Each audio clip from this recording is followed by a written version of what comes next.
बिस्मिल्लाहिर्रहमानिर्रहीम। अस्सलाम वालेकुम मेरे मोहतरम नाजरीन, उम्मीद करते हैं कि आप सब लोग खैर आफियत से होंगे। मेरे मोहतरम नाजरीन और मेरे प्यारे दोस्तों, हमारी इस वीडियो को मुकम्मल तरीके से समझने के लिए इसे आखिर तक ज़रूर देखें और हमारे चैनल को लाइक और सब्सक्राइब करना बिल्कुल ही न भूलें और पास में दिए गए घंटी के बटन को भी प्रेस कर दें ताकि हमारी आने वाले वीडियो की नोटिफिकेशन आप लोगों तक बआसानी पहुंचती रहे। मेरे प्यारे दोस्तों, गुजरे वक्त की बात है कि बगदाद शहर में एक गांव था जो सरसब्ज और कुदरती हुस्न जमाल से माला माल था। वहाँ का हर बासी मालदार और आसूदा हाल था।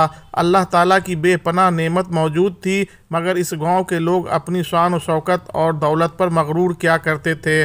सब लोग दौलतमंद थे, जर्रा ज़मीनों और बागात के मालिक थे। इन ज़मीनों और बागात को वहाँ से गुजरने वाली नहरें सैराब करती थी। माल दौलत ने वहाँ के लोगों को मगरूर बना दिया था। यह माल दौलत किसी एक इंसान के पास नहीं था, बल्कि पूरा गांव बेतहाशा दौलतमंद था। सिवाय चंद मुसलमानों के वहाँ पर काफिर ज्यादा थे और मुसलमानों के घराने कम थे। इस गांव का सरदार एक हिंदू पंडित था। पंडित की एक बेटी थी जिससे वह बेपनाह मोहब्बत करता था।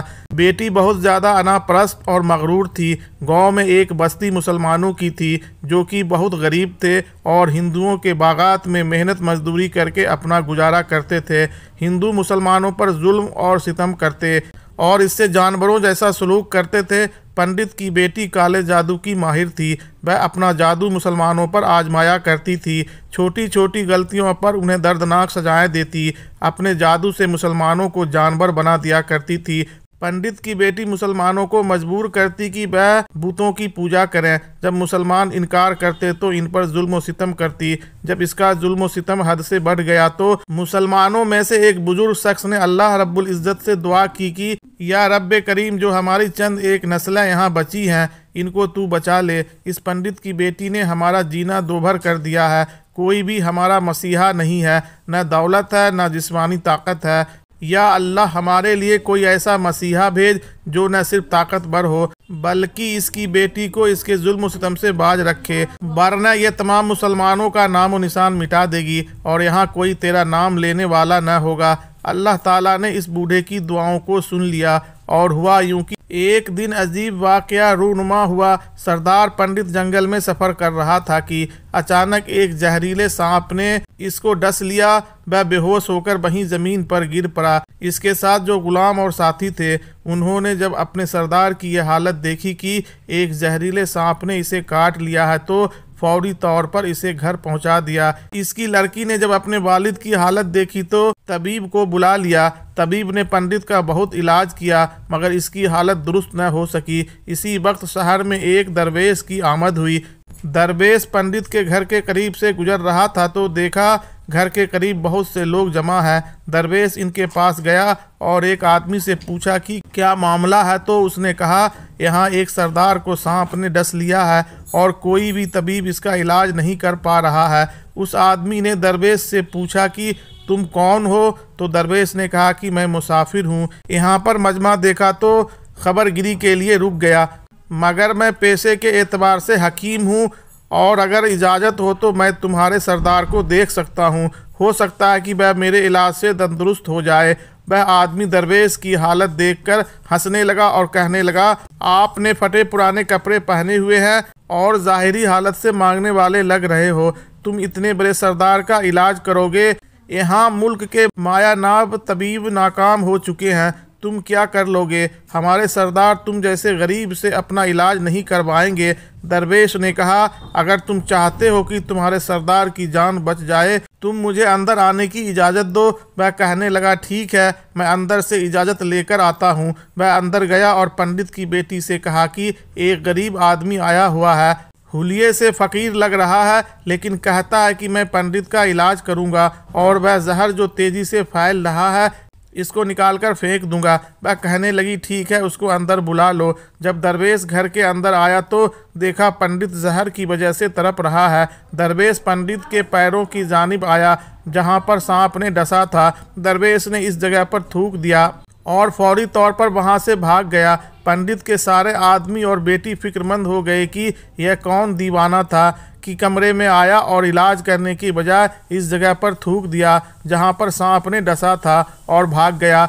इसकी बेटी उससे तिलमिला रही थी। इसने तो बेअदबी की है और गुस्ताखी की है। मैं अपने अम्ल से इसको जानवर बना देती हूँ। मगर जैसे ही गुलाम थूक को साफ करने लगा, इसने देखा कि पंडित की टांग जो नीली हो रही थी अब ठीक हो रही है। इसने थूक को साफ करने के बजाय उसकी टांग पर मलना शुरू कर दिया और इस तरह करने से पंडित की टांग बिल्कुल ठीक हो गई और पंडित को होश आ गया। इसने लोगों से पूछा कि किसने मेरा इलाज किया, तो लोगों ने सारी कहानी सुना दी। पंडित ने लोगों की बात सुनी तो कहने लगा, वह तो हमारा मसीहा था, तुम इसको दीवाना कहते हो।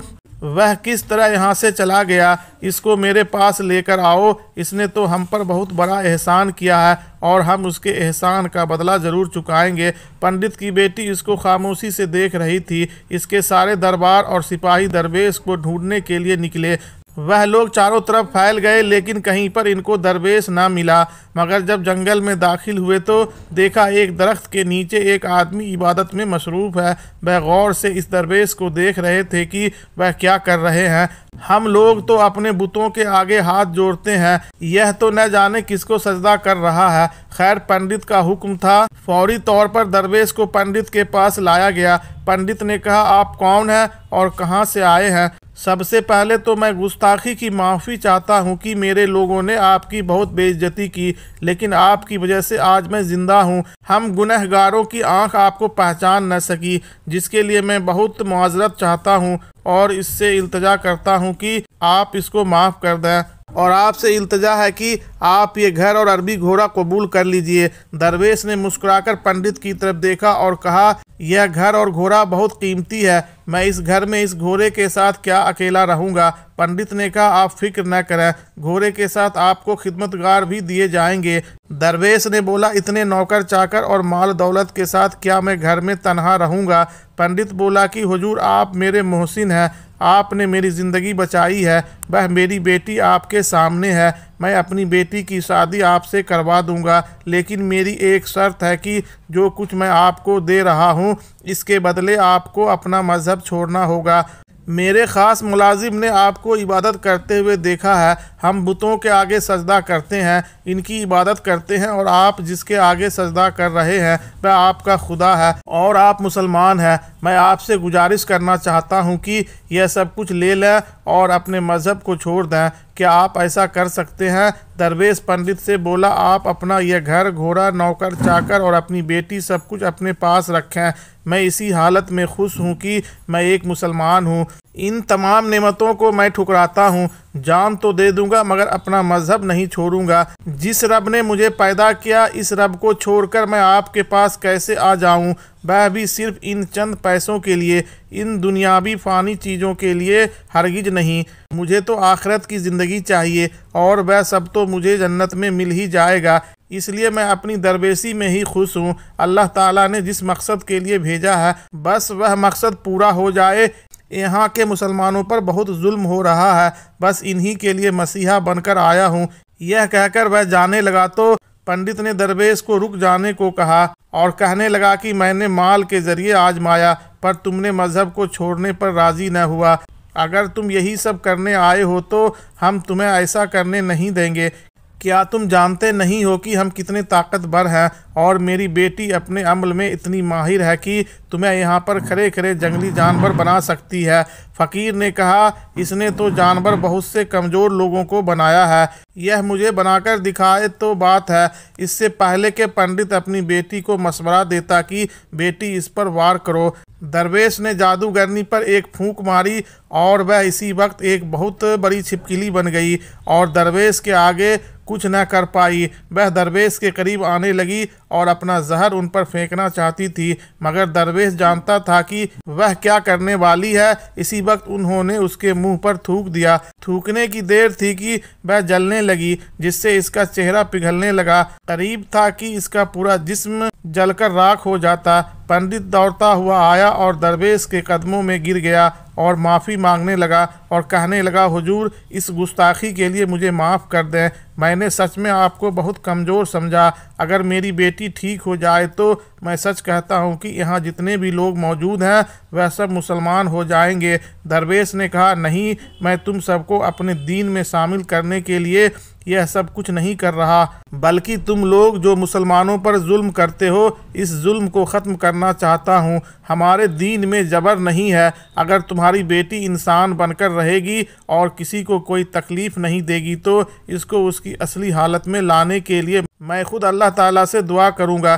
पंडित कहने लगा, हाँ, मेरी बेटी अपनी असली हालत में आएगी तो किसी पर कोई जुल्म नहीं करेगी, बल्कि मैं दिल से माफ़ी चाहता हूँ कि मेरी बेटी ने जो कुछ किया है यह आइंदा कभी काला जादू और कोई अमल नहीं करेगी और किसी मुसलमान पर कोई सख्ती नहीं करेगी। दरवेश ने इस छिपकली पर दोबारा फूंक मारी तो वह इंसान बन गई और दरवेश के कदमों में गिर गई। कहने लगे कि मुझे माफ़ कर दें, मैंने आपको समझने में बहुत गलती की। इस लड़की का आधा चेहरा स्याह हो चुका था। वह कहने लगी कि आज मैं अपने बाप के साथ आपके दस्ते मुबारक पर मुसलमान होना चाहती हूँ और मैं ये दुआ करती हूँ कि आइंदा इस बस्ती में कोई भी जुल्म नहीं होगा, बल्कि सब एक दूसरे के साथ मिलजुल कर भाईचारे से रहेंगे और सब मुसलमान हो जाएंगे।